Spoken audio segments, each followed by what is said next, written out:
Sebuah video memperlihatkan dua hajatan yang digelar secara bersamaan. Menariknya, hajatan tersebut malah digelar berdekatan alias tetangga rumah. Momen tersebut terlihat dalam video yang diunggah akun TikTok @sfr_salsa Minggu 21 November 2021. Terlihat dalam video, kamera mengarah pada sebuah tenda pernikahan.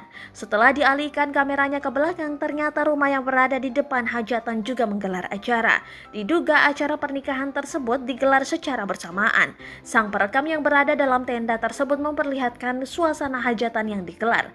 Kursi yang rapi siap untuk diduduki para tamu. Arah pintu masuk pada dua acara ini pun berbeda. Tenda satu menghadap ke arah jalan raya, tenda satunya menghadap ke arah lain. Bahkan terlihat pula papan nama mempelai agar tak tertukar yang disimpan di dekat tenda.